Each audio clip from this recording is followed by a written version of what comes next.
Welcome back to my YouTube channel. आज हम करेंगे क्लास 12th की अकाउंटेंसी का चैप्टर 2 जिसका नाम है change in profit sharing ratio among the existing partner का सोल्यूशन नंबर 37। क्वेश्चन नंबर 37 मैंने ऑलरेडी नोट कर रखा है। क्वेश्चन नंबर 37 में बता रखा है A B and C are partner sharing profit and losses in the ratio of 2:2:1 from 1st April 2023 they decided to share future profit and losses equally। यहाँ पे आपको बता रखा है, एक बैलेंस बता रखा है प्रॉफिट एंड लॉस अकाउंट का, क्रेडिट बैलेंस है, एडवर्टाइजमेंट एक्सपेंस का डेबिट बैलेंस है और वर्कमैन कंपनसेशन रिजर्व है 60,000 का। कुछ और एडजस्टमेंट भी गिवन है जिसमें गुडविल की बात हो रही है, फर्नीचर की बात हो रही है, कंप्यूटर क्लेम है वर्कमैन कंपनसेशन का और इन्वेस्टमेंट की बात हो रही है। आपको जनरल एंट्री पास करनी है। देखिए बहुत ही सिंपल क्वेश्चन है, कुछ जनरल एंट्रीज पास करेंगे हम इसमें, किस तरीके से जनरल एंट्री पास करेंगे ये आपको समझना है। अब देखिए यहाँ पे सबसे पहले गिवन क्या है, हमें एबीसी तीन पार्टनर गिवन है, ओल्ड रेशो गिवन है, हमें न्यू रेशो गिवन है जो कि इंप्लीमेंट हो रही है 1st April 2023 से। अब क्या होगा, hence reconstitution of firm is taking place. अब द्वारा रिकंस्टिट्यूशन हो रहा है फर्म का, द्वारा एक फर्म बन रही है तो revaluation of asset and liability आपको करना है, एडजस्ट करना है आपको accumulated profit and loss, adjust करना है आपको goodwill based on super profit method. तो इन सब की आपको जनरल एंट्री भी करनी है। तो सबसे पहले हम शुरुआत करेंगे अपने जनरल एंट्री से, अपने क्वेश्चन की जनरल एंट्री से जो कि है प्रॉफिट एंड लॉस का, जो आपको क्रेडिट बैलेंस गिवन था 20,000 का। ये आपको एक तरीके से एक्यूमुलेटेड प्रॉफिट गिवन है। आपको ओल्ड रेशो पता है, ए की 2/5 है, बी की 2/5 है, सी की 1/5 है। न्यू रेशो है ए का 1/3, बी का भी 1/3 और सी का 1/3। अब यहाँ पे प्रॉफिट एंड लॉस का आपको क्रेडिट बैलेंस गिवन है, इसकी आपको जनरल एंट्री करनी है। मतलब कि जनरल एंट्री किस तरीके से करेंगे, क्योंकि देखिए ये एक्यूमुलेटेड प्रॉफिट गिवन है हमें। अब प्रॉफिट शेयरिंग रेशियो चेंज हो रही है, जो जितना भी पहले का प्रॉफिट है उसे पार्टनर्स क्या करेंगे, अपनी ओल्ड रेशियो में क्या कर लेंगे, डिवाइड कर लेंगे। तो यहाँ पे मैंने ये मेंशन किया है, credit balance in the profit and loss account represent accumulated undistributed profit for the previous period. This profit belong to the partner who share profit during those period in their old profit sharing ratio. Distribute this profit will increase their capital. अब ये profit distribute करेंगे हम 20,000 का, तो इसकी general entry होगी profit and loss account debit to A capital account, to B capital account, to C capital account. जो 20,000 का प्रॉफिट है इसे ओल्ड रेशियो में डिवाइड करेंगे, तो 20,000 मल्टीप्लाई 2/5 करेंगे तो ए का शेयर 8,000 होगा, बी का शेयर भी 8,000 होगा और सी का शेयर 4,000 होगा। तो यही मैंने मेंशन किया है, 20,000 का अमाउंट डेबिट साइड, 8,000 का क्रेडिट साइड, बी में भी 8,000 का क्रेडिट साइड और सी में 4,000 का क्रेडिट साइड। नरेशन आप लिखेंगे being accumulated profit distributed to partner in the old ratio. तो ये पहली जनरल एंट्री हमारी होगी प्रॉफिट एंड लॉस अकाउंट का, जो हमें क्रेडिट बैलेंस गिवन था।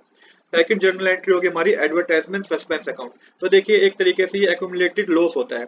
अब ये एक्यूमुलेटेड लॉस है तो इसको भी पूरा खत्म करना होता है, राइट ऑफ करना होता है, तो इसको हमें क्रेडिट करना होगा पार्टनर से, अपने पार्टनर से इसे बियर करेंगे अपनी ओल्ड रेशो में, जो ओल्ड प्रॉफिट शेयरिंग रेशो है। तो मैंने यहाँ पे ये मेंशन किया है, a debit balance in advertisement suspense account is an accumulated loss.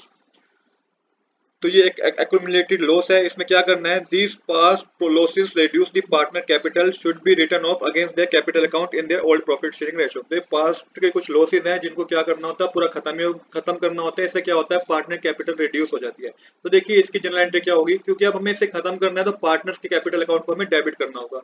तो जनरल एंट्री जो होगी इसकी वो होगी A capital account debit, B capital account debit to C capital account debit to advertisement suspense account. कितने का था, 15,000 का हमारे लॉस था ये। तो इसे ओल्ड रेशो में हम डिस्ट्रीब्यूट करेंगे, तो ए को 6,000 का डेबिट का, ए के अकाउंट में 6,000 रुपीज डेबिट होंगे, बी के में से भी 6,000 डेबिट होंगे और सी के में से भी 3,000, सी के शेयर में से 3,000 रुपीज डेबिट होंगे, क्योंकि सी का शेयर है 1/5। जब मल्टीप्लाई करेंगे 15,000 से तो 3,000 आएगा।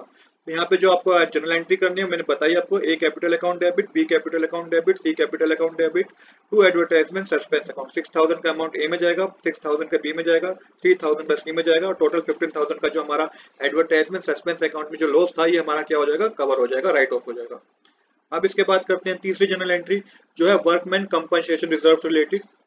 देखिए हमारे पास वर्कमैन कंपनसेशन रिजर्व 60,000 का था, बट जो क्लेम हमारे पास आ गया, जो क्लेम हमारे पास आया है वो 50,000 रुपीज का है। तो देखिए ज्यादा का रिजर्व है हमारे पास, पर क्लेम जो हमारे पास आया वो कम का है, 50,000। 10,000 का जो हमारे पास यहाँ पे अभी भी रिजर्व बच जाएगा, सरप्लस बच जाएगा, जिसे हम पार्टनर की ओल्ड रेशो में उसे क्या कर देंगे, डिस्ट्रीब्यूट कर देंगे। तो सबसे पहले क्या करेंगे इसमें, देखिए यहाँ पे हमें पता है 60,000 का रिजर्व है हमारे पास, क्लेम 50,000 का है, तो यहाँ पे अभी भी हमारे पास 10,000 का सरप्लस बच जाएगा। अब इसकी जर्नल एंट्री किस तरीके से होगी, और जो 10,000 रुपीज है ये आप ओल्ड पार्टनर्स में डिस्ट्रीब्यूट करेंगे ओल्ड प्रॉफिट शेयरिंग रेशियो में। तो इसकी जर्नल एंट्री होगी workman compensation reserve account debit to provision for workman compensation claim account to A capital account to B capital account to C capital account.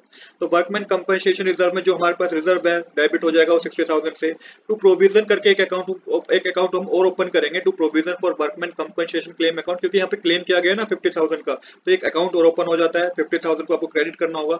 अब जो 10,000 का balance बच गया क्योंकि रिजर्व हमारा 60,000 का था, 50,000 ही क्लेम हुआ तो 10,000 का रिमेनिंग रह गया। अब जो 10,000 का रिमेनिंग रह गया है इसको ओल्ड रेशियो में डिस्ट्रीब्यूट करेंगे।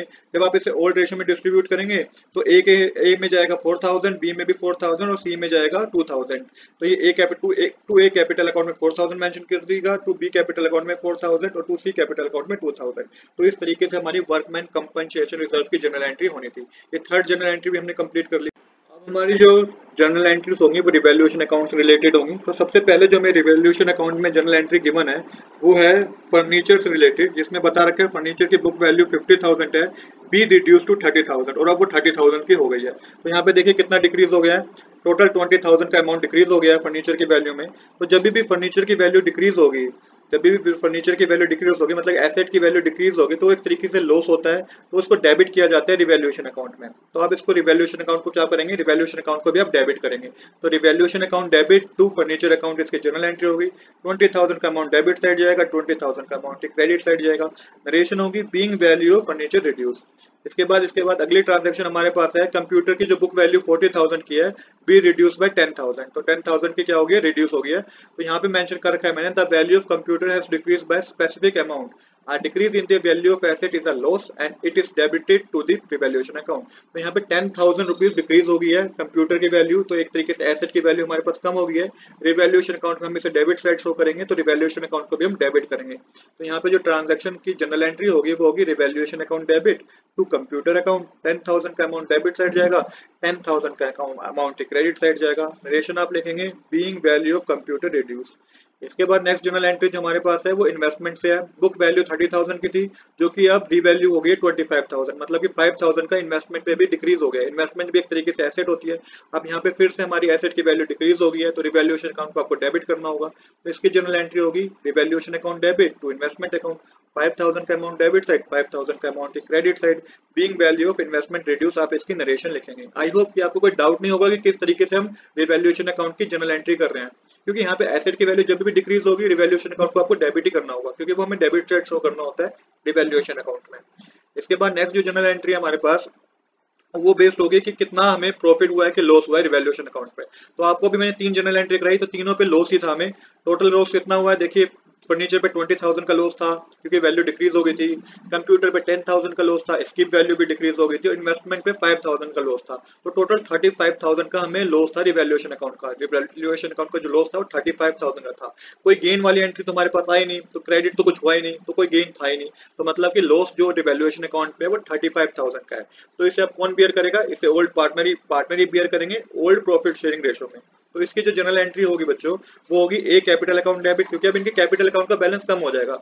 तो A capital account debit, B capital account debit, C capital account debit to revaluation account होगा। अब इसमें अमाउंट किस तरीके से फिल करेंगे हम वो समझिएगा कि अमाउंट किस तरीके से फिल करेंगे, क्योंकि 35,000 को ओल्ड प्रॉफिट शेयरिंग रेशो में डिस्ट्रीब्यूट करना है जो कि 2:1 है। जब 35,000 मल्टीप्लाई 2.5 करेंगे तो ए कैपिटल अकाउंट में 14,000 आएगा। जब 35,000 मल्टीप्लाई 2.5 फिर से करेंगे तो बी कैपिटल अकाउंट में भी 14,000 आएगा और सी कैपिटल अकाउंट में हमारा 7,000 आएगा जब 35,000 मल्टीप्लाई 1/5 करेंगे आप। तो ये हमारी जनरल एंट्री हुई है जिसमें हमें रिवैल्यूएशन का लॉस हुआ, रिवैल्यूएशन में लॉस हुआ था, उसकी हमने जनरल एंट्री करी है। आई होप कि यहाँ तक भी आपको कोई डाउट नहीं होगा। अब हमारा लास्ट कंसेप्ट है जिसमें हमें गुडविल की जनरल एंट्री करनी है, एडजस्ट करनी है हमें गुडविल। अब सबसे पहले तो हमें गुडविल कैलकुलेट करनी होगी by super profit method. Question में आपको एवरेज प्रॉफिट गिवन है जो कि 75,000 है। आपको नॉर्मल प्रॉफिट पता करना है। Capital employed multiply normal rate of return करेंगे। कैपिटल कितनी इंप्लॉयड कर रखी है, 6 लाख रुपीज कैपिटल इंप्लॉयड दे रखी है हमें, 10% का नॉर्मल रेट ऑफ रिटर्न दे रखा है। टोटल कैलकुलेट करके आपके पास 60,000 का नॉर्मल प्रॉफिट आ जाएगा। अब आपको सुपर प्रॉफिट कैलकुलेट करना है, तो एवरेज प्रॉफिट में से नॉर्मल प्रॉफिट माइनस कर दीजिए। तो 75,000 में से जब 60,000 माइनस करेंगे तो 15,000 आएगा, ये सुपर प्रॉफिट हो गया। और अब गुडविल कैलकुलेट करनी है, जो कि नंबर ऑफ ईयर परचेज बता रखी है 2 ईयर्स की, तो गुडविल आपके पास कैलकुलेट होकर 30,000 आएगी। अब आपको गेनिंग रेशो और सैक्रिफाइसिंग रेशो पता करना होगा। ओल्ड रेशो भी आपके पास है, न्यू रेशो भी आपके पास है, तो आपको ओल्ड माइनस न्यू शेयर करना है। तो आपके पास ओल्ड माइनस न्यू शेयर करेंगे, देखिए अगर पॉजिटिव में वैल्यू आएगी तो मतलब कि उस पार्टनर ने सैक्रिफाइस किया है, अगर नेगेटिव में वैल्यू आएगी तो गेन किया है, क्योंकि हम ओल्ड शेयर में से न्यू शेयर माइनस कर रहे हैं।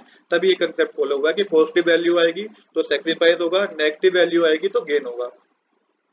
अब देखिए किस तरीके से करेंगे। सबसे पहले ए का देखते हैं, ए ने सेक्रीफाइस किया कि गेन किया है। तो ए का ओल्ड शेयर 2/5 था, न्यू शेयर इसका 1/3 था, तो 2/5 माइनस 1/3 करेंगे, एलसीएम आपका 15 आएगा। 5 के टेबल में 15 3 पे आता है, 3 को 2 से मल्टीप्लाई करेंगे 6 आएगा। सेम इसी तरीके से 3 के टेबल में 15 5 पे आता है, 5 को 1 से मल्टीप्लाई करेंगे 5 आएगा। तो 6 माइनस 1 डिवाइडेड बाय 15 होगा, मतलब कि 6 माइनस 1 कितना होता है, 1/15। तो ये पॉजिटिव वैल्यू आई है, मतलब कि ए ने सेक्रीफाइस किया है। बी ने भी सेक्रीफाइस किया, इसकी पॉजिटिव वैल्यू आई है, बी ने भी सेक्रीफाइस किया है।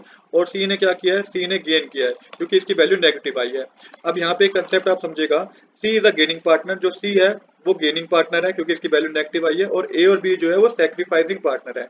तो C will compensate A and B for their respective share of goodwill. तो सी को क्या करना होगा, कंपनसेट करना होगा ए और बी को। अब जो पार्टनर भी गेन होता है, गेनिंग पार्टनर जो भी होता है ना, उसको हम क्या करते हैं, गेनिंग पार्टनर को हम डेबिट करते हैं, और जो सेक्रीफाइसिंग पार्टनर होते हैं उन्हें हम क्रेडिट करते हैं। तो सबसे पहले कैलकुलेट करेंगे हम, सी जो गेनिंग पार्टनर है वो कितना पे करेगा, 30,000 का 2/15 करेंगे तो 4,000 पे करेगा। अब ए जो सेक्रीफाइसिंग पार्टनर है वो कितना रिसीव करेगा, 30,000 मल्टीप्लाई 1/15 करेंगे तो 2,000 ए रिसीव करेगा। और बी कितना रिसीव करेगा, बी भी 2,000 ही रिसीव करेगा। तो इसकी जो जनरल एंट्री होगी बच्चों, वो होगी C capital account debit to A capital account to B capital account. 4,000 का अमाउंट डेबिट में सी कैपिटल अकाउंट में, और 2,000 का अमाउंट जो होगा वो क्रेडिट होगा ए और बी कैपिटल अकाउंट में। तो यही हमें इस क्वेश्चन में करना था। आज के लिए इतना ही। I hope you like this video. If you like this video, please do subscribe this channel. Thanks for watching.